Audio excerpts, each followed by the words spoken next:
Portugal's Algarve coast, May 2007.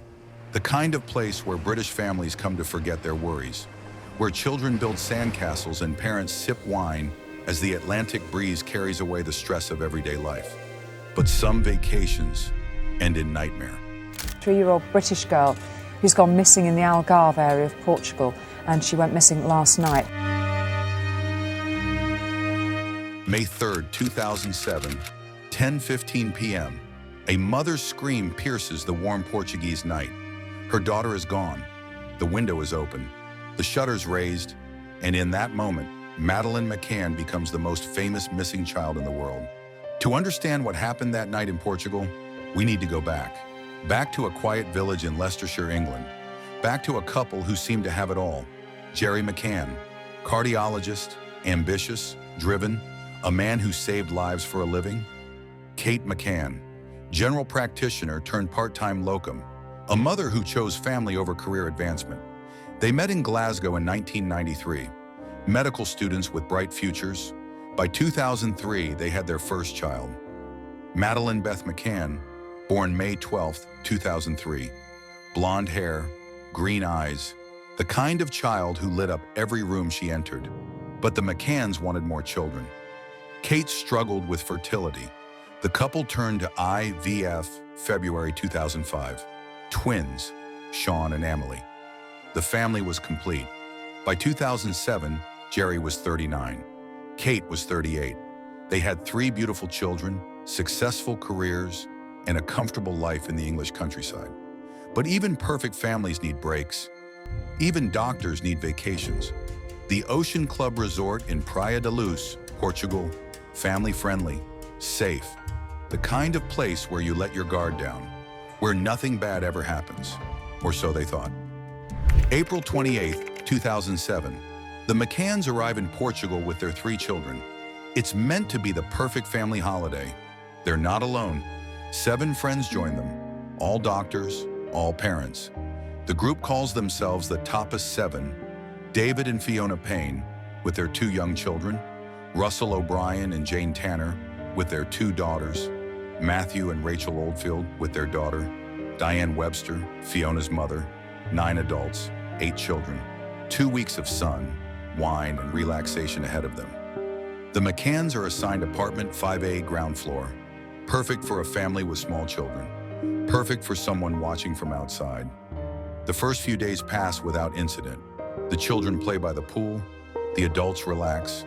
Kate begins to unwind for the first time in months.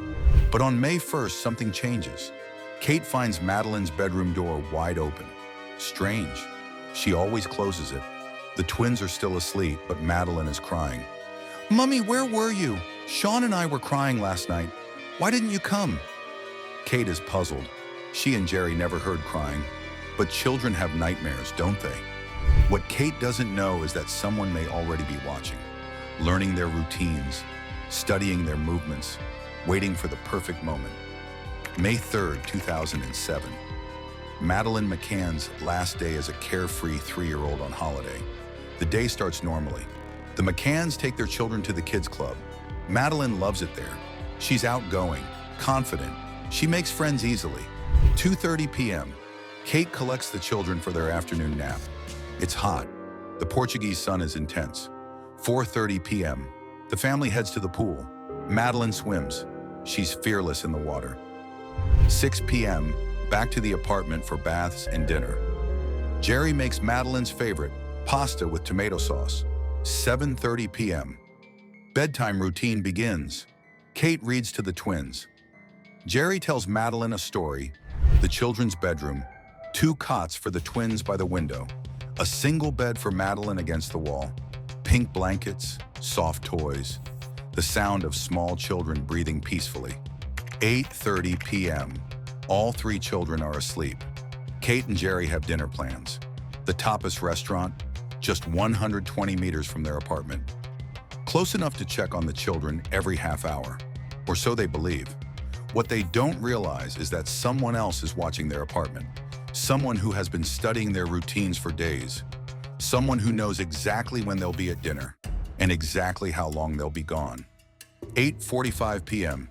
Kate and Jerry arrive at the tapas restaurant.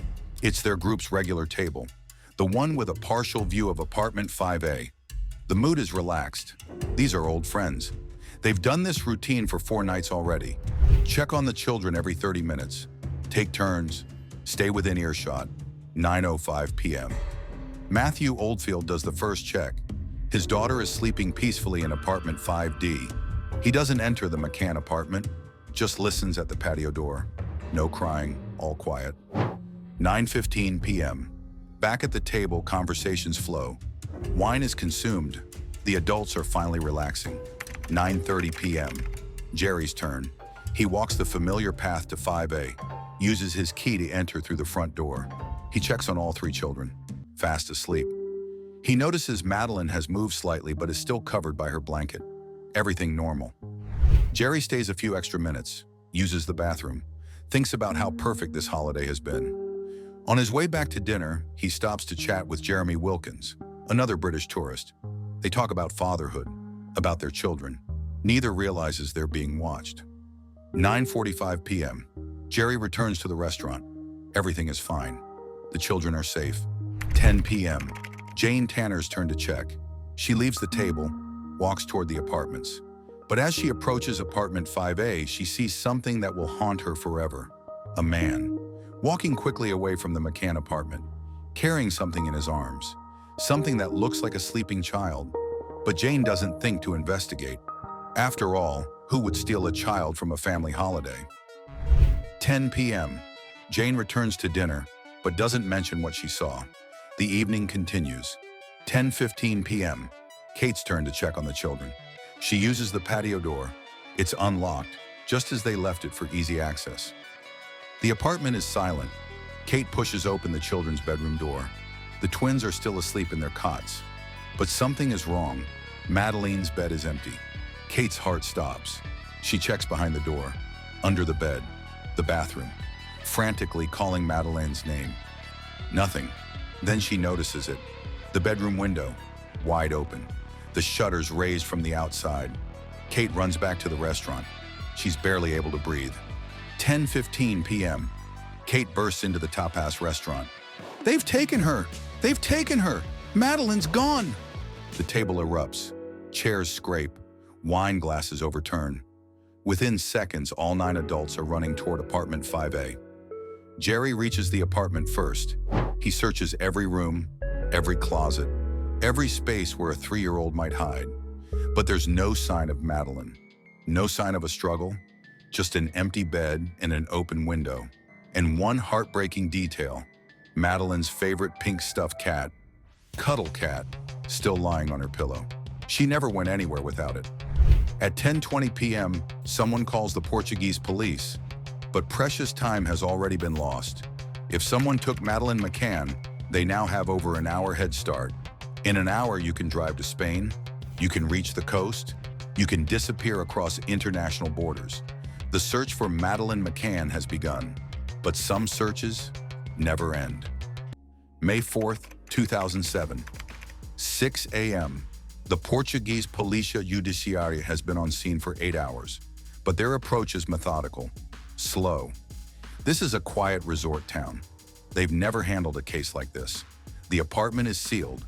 The bedroom becomes a crime scene, but crucial evidence may have already been contaminated. In those first chaotic minutes, the McCann's friends searched every room. Fingerprints were disturbed. The scene was compromised. Portuguese police begin their investigation with one key assumption. Most missing children cases involve family members. The statistics are harsh but clear.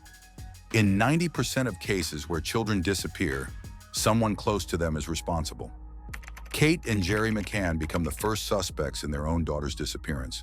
The questioning is intense, relentless. Why did you leave the children alone? How can you be sure of the timeline? Are you telling us everything?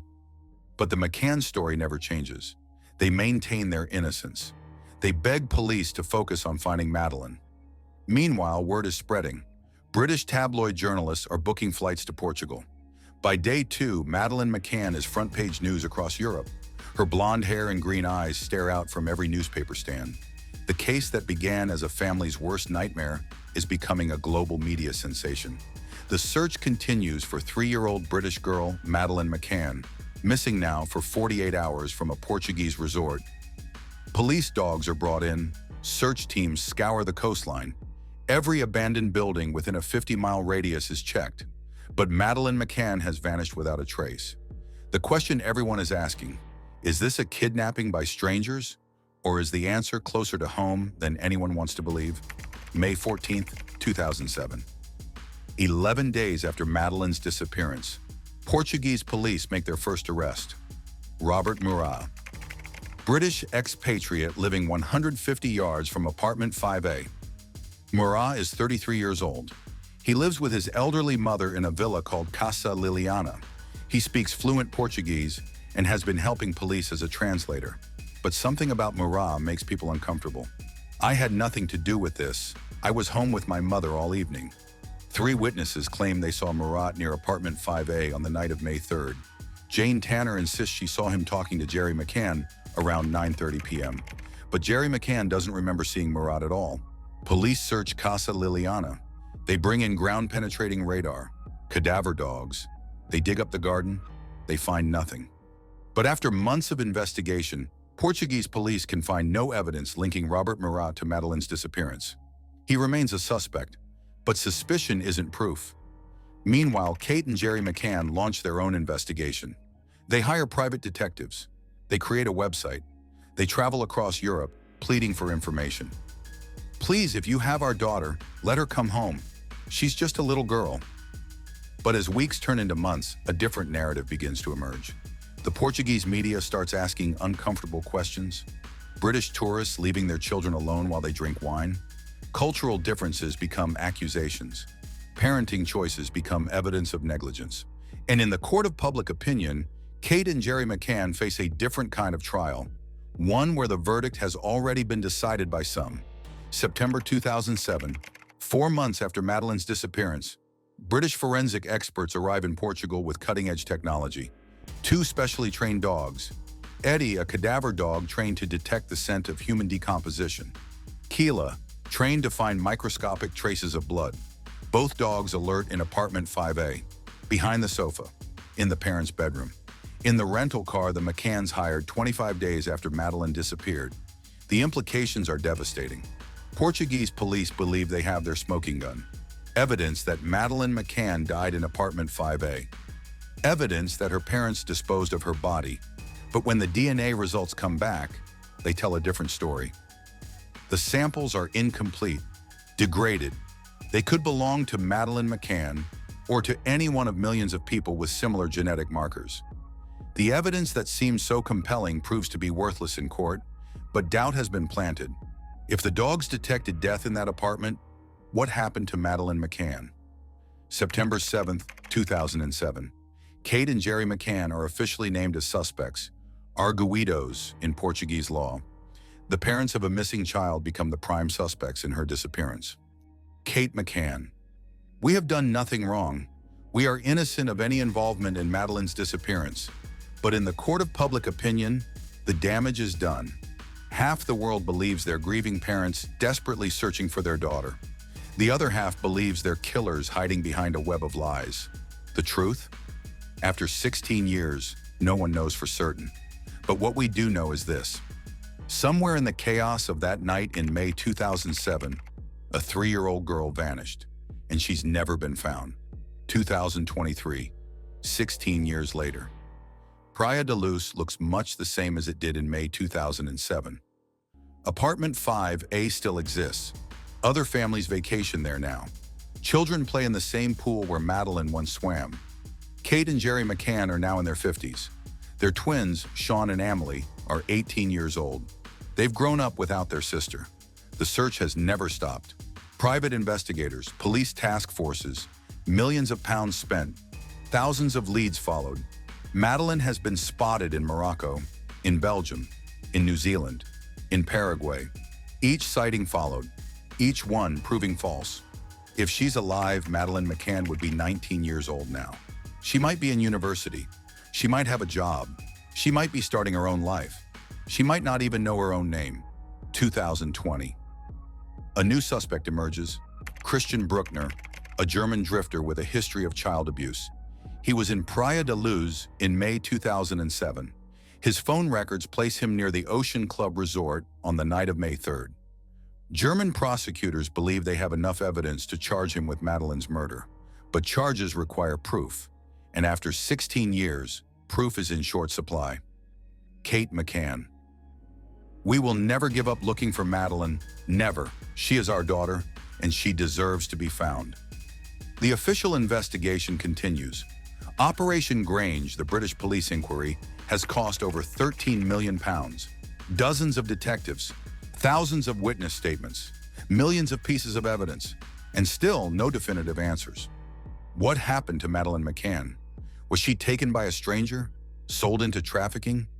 Killed within hours of her disappearance? Was she the victim of a predator who had been watching the family for days? Or was her disappearance something else entirely? In July 2008, Kate and Jerry McCann were cleared as suspects. The Portuguese investigation was shelved. But questions remain. Why did the McCann parents refuse to answer certain police questions?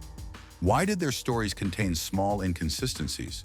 Were they protecting themselves or protecting their daughter? Some believe the answer lies in human trafficking. Portugal is a known transit route for children being moved across borders. Others believe Madeleine died accidentally in the apartment, and her parents covered up the death to protect themselves. Still others believe a predator took her, someone who saw an opportunity and seized it. The truth may be simpler than we imagine, or more complex than we can fathom. But here's what we know for certain. On May 3rd, 2007, a 3-year-old girl went to bed in a Portuguese holiday apartment. She never woke up there again. Her parents have spent 16 years looking for her. The world has spent 16 years trying to solve her disappearance. Madeleine McCann was 3 years old when she vanished. If she's alive, she would be 19 now. Somewhere in the world, there might be a young woman who doesn't know that millions of people are still looking for her, still hoping, still searching. The disappearance of Madeleine McCann remains one of the world's greatest unsolved mysteries. And until she's found, the questions will never end.